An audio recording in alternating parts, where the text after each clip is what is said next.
যারা আসবে যুগে যুগে তাদের জন্য রয়েছে সেখানে, যারা কাফের এদের জন্য রয়েছে সতর্কতাবাণী, আর যারা মুত্তাকি তাদের জন্য রয়েছে এখানে উপদেশ।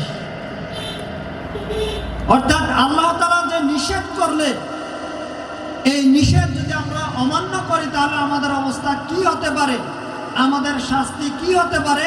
আল্লাহ তাআলা বলছেন ফাজআলনাহা নাকালাল লিমা বাইনা ইয়াদাইহা ওয়া মা খালফাহা ওয়া মাউইযাতান লিল মুত্তাকিন।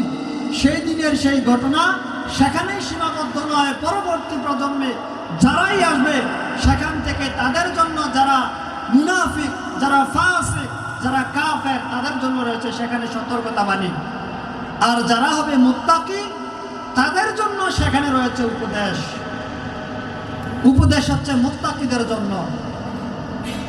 আল্লাহ সুবহানাহু ওয়া তাআলা এভাবে করে কুরআনুল কারীমে অনেক আয়াতের মধ্যে হারাম সংক্রান্ত বা আল্লাহ যেগুলো নিষেধ করেছেন এগুলা থেকে বিরত থাকতে বলেছেন। যদি বিরত না হয় আল্লাহ তাআলা বিভিন্নভাবে শাস্তির কথা উল্লেখ করেছেন।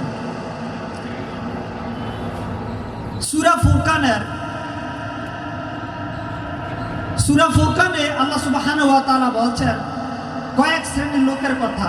তার মধ্যে এক শ্রেণী হচ্ছে যারা শিরকে লিপ্ত, তারা। আরেক শ্রেণীর লোক হচ্ছে যারা মানুষকে হত্যা করে অন্যায়ভাবে।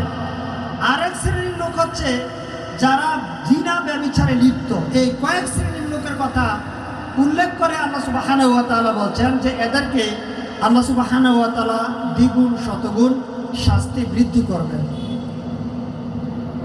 সহিহ মুসলিমে একটি হাদিস পাবেন, রাসূলুল্লাহ সাল্লাল্লাহু আলাইহি ওয়াসাল্লাম বলেছেন, আবু হুরায়রা রাদিয়াল্লাহু তাআলা আনহু বলছেন যে সালাসাতুন, তিন শ্রেণীর লোক রয়েছে, লা ইউকাল্লিমুল্লাহু ইয়াওমাল কিয়ামা। এই তিন শ্রেণীর লোকের সাথে আল্লাহ তাআলা কথা বলবেন না। ওয়ালা ইউযাক্কিহিম, তাদেরকে তিনি পবিত্র করবেন না। ওয়ালা ইয়ানজুরু ইলাইহিম, তাদের দিকে দয়ার দৃষ্টিতে তাকাবেন না।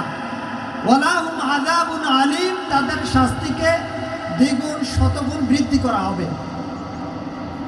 আবার শুনুন, রাসূল সাল্লাল্লাহু আলাইহি ওয়াসাল্লাম বলছেন সালাসাতুন, তিন শ্রেণীর লোক রয়েছে, লা ইউকাল্লিমুল্লাহু ইয়াওমাল কিয়ামা। এই তিন শ্রেণীর লোকের সাথে আল্লাহ তাআলা কথা বলবেন না। ওয়ালা ইউযাক্কিহিম, তাদেরকে তিনি পবিত্র করবেন না। ওয়ালা ইয়ানজুরু ইলাইহিম, তাদের দিকে দয়ার দৃষ্টিতে তাকাবেন না। ওয়ালা হুম আযাবুন আলীম, তাদের শাস্তিকে